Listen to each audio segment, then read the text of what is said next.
Sometimes the biggest turning points in sport don't come from winning a match, but they come from losing a version of yourself.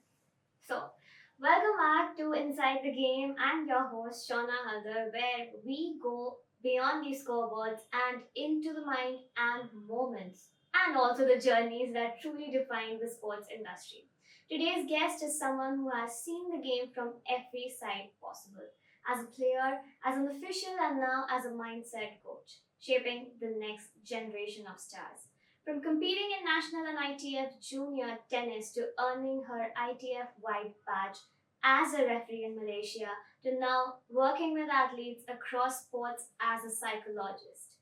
This is a story of resilience, reinvention, and understanding the game from the inside out. Let's welcome Tejal Kulkarni.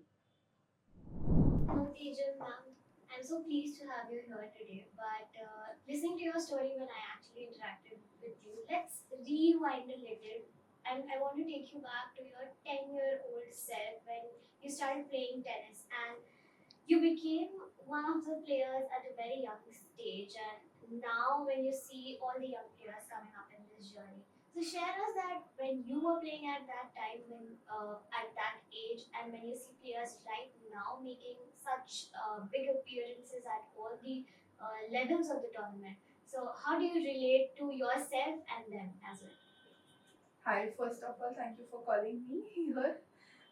And okay, so when I started playing tennis, it was a very different thing because it was like a decade back. So the exposure, the opportunities at that time were different, and now it has completely changed. The awareness for sports, the acceptance, like when we played, it was like a secondary thing. Like education was basic, and then sports was like हाँ okay, it's optional or ठीक है maybe पढ़ाई में कोई weak है इसीलिए sports करता है. But now I'm so happy to see that people are prioritizing health, physical health so much, and they are also looking at this as a career. So that is one very good thing. Then also the involvement of parents. Sometimes they skip school and they give everything for sports. Even that has also, the trend has changed now. So I think kids are putting a lot of efforts, not just parents and the system, but also the kids.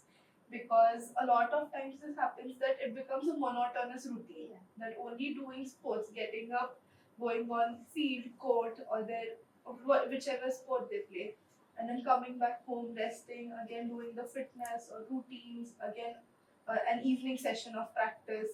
So even youngsters like 8, 10 years old, I see them doing the same routines every day, but still they maintain that enthusiasm and motivation is a really good thing.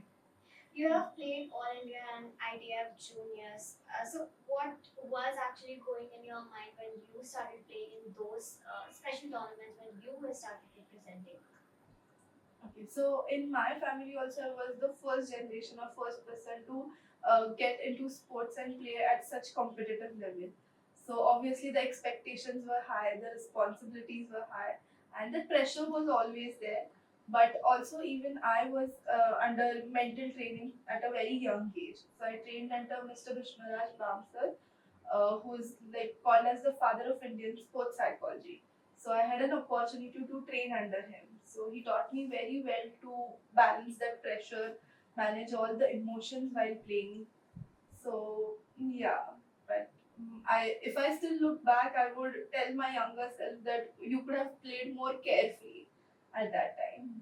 That's very interesting because we have only seen athletes from the outside when they play and everything. We just look at the performances and we actually don't know that what is going through in their mind.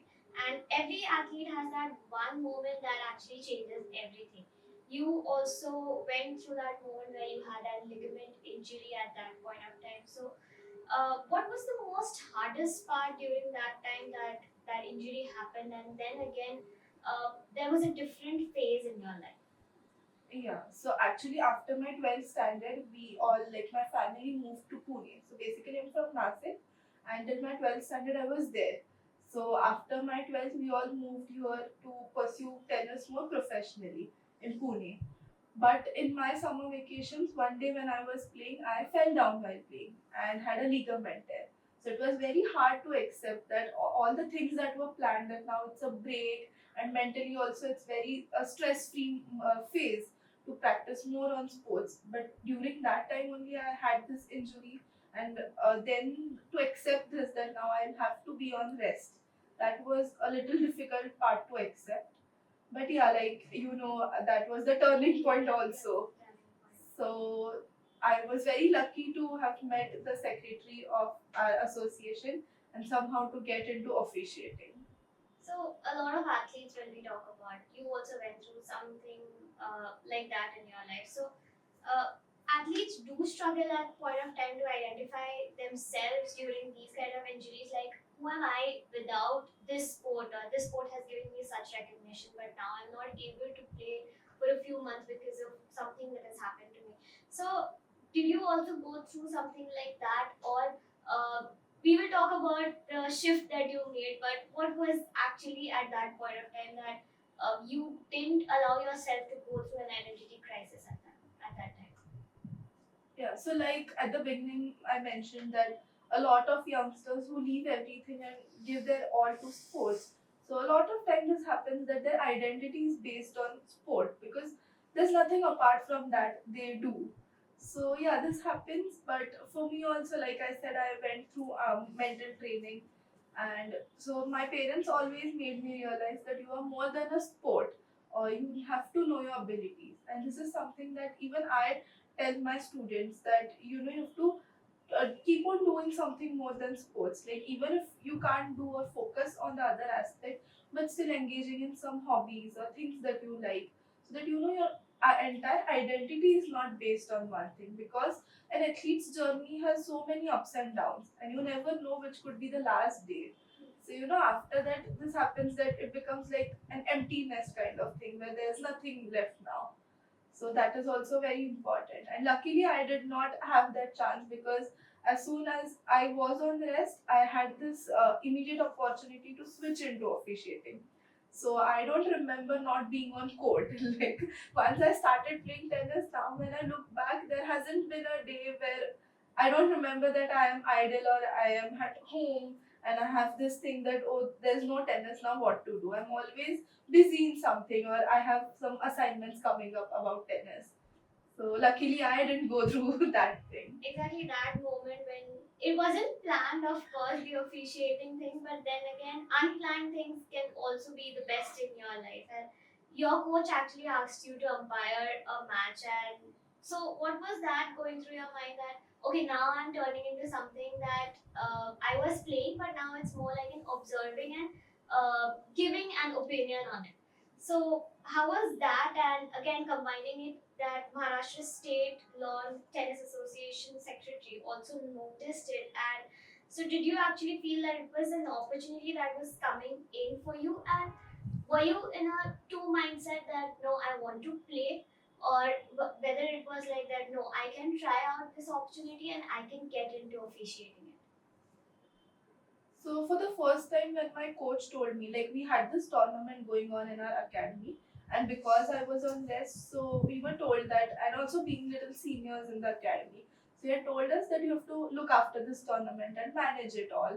So we were prepared, and in childhood also when we had practice matches in our academy, especially on the weekends. So it was like when two players play, the other two have to, one has to be the umpire and one has to be the ball boy. Like that, and then we exchanged the roles, that when we played, the others used to do that. So yeah, at that time umpiring was fun in childhood, like I'm the umpire now of the match. So when my coach told me again, I was like excited to do that. And when the secretary asked me, like, you did well and are you interested in this, so I had never even thought of this. Like when you play a sport, you don't have this backups that, okay, if I don't do in this, maybe I can become an umpire or something like that. So, and I had come here with a very clear mindset that I am shifting to a bigger city to pursue a sport more competitively or more professionally. So that was a very out of the box thing. So, but yeah, I considered that opportunity. Then also I did some analysis, like how are the opportunities in this, and then as a player, and then where actually do I stand as a player right now. And then I decided to start officiating. So yeah, that was a good opportunity, and maybe I think it was destined, so that's why I got into it. So from local tournaments, like officiating in the local tournaments in Pune to now earning an ITF white badge in Malaysia. So how has that been a journey? And have you ever thought that I will get a badge from there? But now that recognition, I think, is also a very important badge in your whole journey. That will be very beneficial, I would say, or otherwise a recognition that you will cherish forever while you were starting on the officiating life of yours. Right. So, as I started, there was no plan, or again, like I never thought of going into this field much deeper. But then, as soon as I got to know things like, okay, there are levels in this, and then there are things like national umpire, international umpire, and in that also there are many levels. So, definitely, I dreamt of being an international referee one day, and that happened in 2024 when I passed my exam in Malaysia. And now again there are other levels also, like silver patch, gold patch, and then you go for grand slams. So yeah, that is my final goal now. So, has that, like, you have been officiating quite a lot of tournaments? So has there been any intense experience during any tournament that, as a referee, you actually remember? So I remember doing this one tournament that was the Nationals of Civil Servants of India. So all these people from different parts of India had come to compete, and they were of very high position people. So managing their routines and then being very kind to them, because for kids we can be a little strict, but with these people, that was not possible. So being very kind and then asking them to get on court or playing at the given schedule.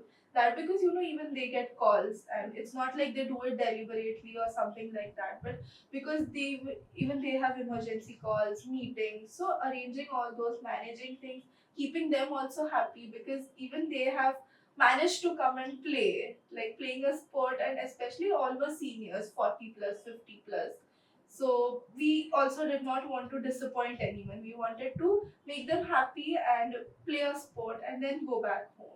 So that was one of the thrilling experiences for me. Your journey, if I divided it in three parts, then it was firstly being an athlete, then becoming a referee, officiating the matches, and now being a sports psychologist. So, coming in the third part of your life, I think it's a very wholesome journey. First of all, you have lived these three areas of your life. So, what is your perspective, or how different is your perspective now as a psychologist when you look through a third eye towards being an athlete and being an umpire, and now being the psychologist as being the third eye of it? So, how do you see that? So when I played, I definitely experienced a lot of things. But that time it felt more like execution, like executing things that I'm practicing or like that. But now it's like what goes on in the athlete's mind, how family background matters, how the nurture matters, not just the nature, but the things that they are going through. So all these things. So the perspective has changed a lot, and definitely some insights that I bring from my experience.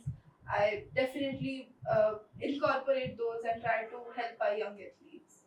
So, you have talked to several young athletes now. So, what do you think that a few changes that they can bring in their mindset so that they can understand, like, being in the sports industry, it has, like, everything is very uncertain, every game is uncertain. So what are the mindful habits that you would suggest any young athlete stepping into this industry? So first and the most important thing or crucial that we say for athletes mindset is staying in the present. Don't think too much about future, what is going to happen, or not even about past, that did I miss something, or regrets that I joined late or I lacked some opportunities or anything. So it's just about staying in the present, living the day that you have, playing the match that you have got. And yeah, I think that will get you along with everything that's happening. So that is one very important thing I feel. You have trained athletes like Manan Agrawal and Divisha Singh. So how does that success look out to you as a personal, in your personal opinion, that you have been their psychologist for these many years, and how do you feel that through their journey you actually see your success? both have been done a really good job. Like last year, they ended in top 10. Manan in under 18 and under 16 in All India, and lawn tennis, and Divisha in badminton. So under 11, she finished in top 10. So now talking about these two personalities only, they are very opposite. Like Divisha is someone who is very energetic, enthusiastic, and I have to control that. I have to tell her that okay, you don't have to get excited. And Manan, on the other hand, is a very calm player to whom I need to tell that you have to get that spirit more and have some finishing shots. So like these two personalities are a perfect example of ice and fire, and that's the exact role in as a sports psychologist, that having this both in the right amount, because even if one overpowers, then it is not going to help you. Rather, it might just backfire you. So having this both in the right quantity is very important. So when I see them doing that, I feel very happy and proud that I could help them in getting what they wanted. Very perfect examples, I would say. I think that anybody watching this can also understand that you have to balance it out more. If you have more aggression on the field, then you should actually understand how to balance it while you are playing it out. So I think that this was a very perfect example that everybody can hear. You have also worked in the corporate settings. So what do you think that these professionals working in the corporate world can learn something from these kind of athletes that they play along through these years? What are the qualities that they can actually inherit in them? Yeah, so recently I had an opportunity to conduct this workshop, and there were 40 employees of World Resources Institute. So, because in throughout like my counseling career, I've realized this thing that pressure is not just related to sports. It shows up wherever humans are expected to perform. So, be it boardroom or deadlines, projects. So, even they have the pressure, and psychologically the reactions are same. Like heart rate goes up, mind starts racing, emotions interfere, and communication changes. And sometimes one wrong decision can cost you a lot, like not just in the company but also with their families. So with corporates also, I think like we teach the athletes, like you play one point, and the main or the most important skill is to reset yourself for the next point, like not let the emotions or the excitement get carried forward to the next thing. So the same we try to inculcate with the employees, that once you're done with one task, so sometimes if it doesn't go well, the boss may shout at you, or it might feel a little embarrassing in front of everyone. So the real skill is to reset yourself after that, because if you carry it to the next project, again that is going to affect your next task, and this will keep on happening until the intensity dies. So that is why this is something we try to tell them, that it is about resetting yourself after every task, so that you can go home peacefully.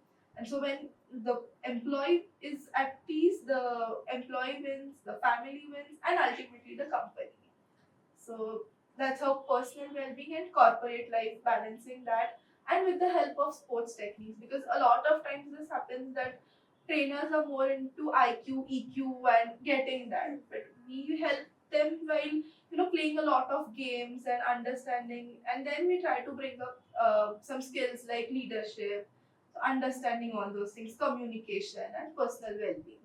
So that's how we relate some sports psychology techniques with the corporates.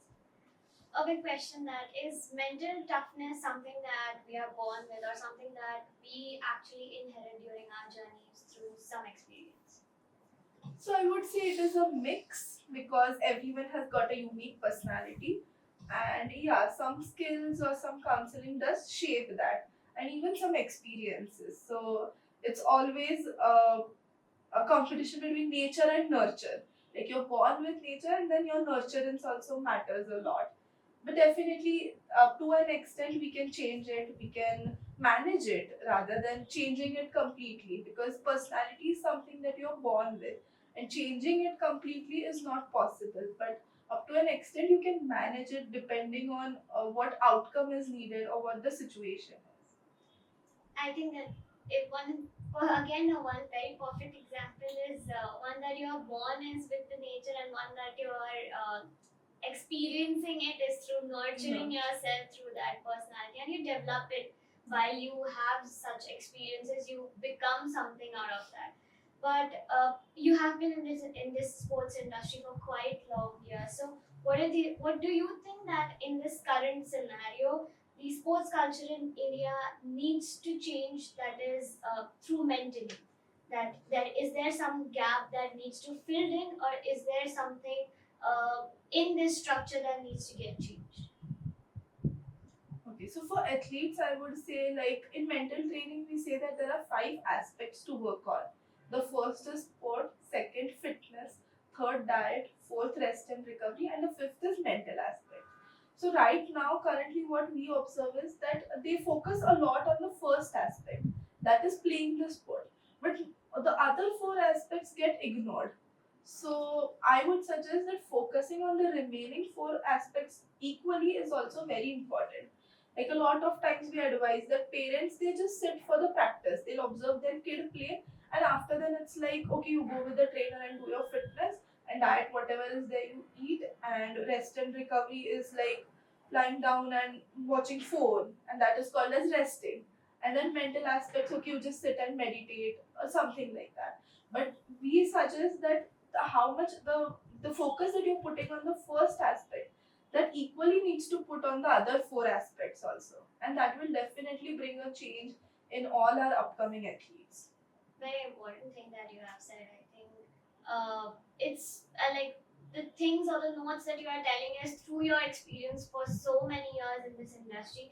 A quick rapid fire for you. You have to just say, like, I'll be asking you four questions. You have to just answer them in 2 or 3 words. Okay. Okay. Okay. Just the first thing that comes into your mind, you need to speak out that. So first is one word that can describe your journey. Resilience, something that I have done every time, because like from player I bounced back to an official and then also as a psychologist, because in India clinical psychology or counseling is expected to be the basic one. So choosing sports again in that, so I think I've just stuck to the sports field again and again. Taking back again to your 10-year younger self, you used to play tennis. So what was your pre-match ritual that you used to swear by? Okay, so this one thing, like touching a tree and telling the tree that I'm leaving all my negative thoughts, pressure, everything to you, and now I'm going to go and play very freely. So that was one thing that really helped me also. That's very nice.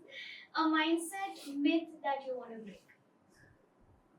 About mental training or About sports psychology, that it's not measurable. So a lot of people think that 1 or 2 sessions should bring a drastic change. So that is a myth, that it's, we call it as mind training or training. This word training means the doing it for a longer duration of time. So that myth that only 1 2 sessions will bring a change. So that I think is a myth. And also one more, that mental training is only for elite players. This is also a very big myth, that it should start at a very basic level, where athletes at least try to understand how to identify their emotions. That is very important. And my last is one athlete whose mindset that you admire. Okay, I would say Novak Djokovic. Okay. Yeah, again a tennis player only, but I think we all tennis players say that Djokovic not only plays against the opponent, but he always plays against the crowd also. So I think doing that is very difficult. So hats off to him, and I really admire him for that. Thank you so much, Tejal ma'am. I think it was a very insightful talk. I have learned so many things from you, so many different aspects of the psychology that even not only just athletes but normal people like us also can inculcate in ourselves. Thank you so much for joining me today, and thank you for sharing us your experience and your insights with us today. Yes, thank you once again for calling me for this nice chat and discussion. What a journey from being on the court to observing it to now shaping minds within it. I think what stands out in this whole journey, the game isn't just played with a racket or on the field, it's also played in the mind. And to everyone listening, if you have enjoyed this episode, then don't forget to follow Inside the Game because We are just not getting started with stories that truly matter. We are also understanding what gets in the mind. Until next time, stay curious and stay resilient and keep playing from the inside out.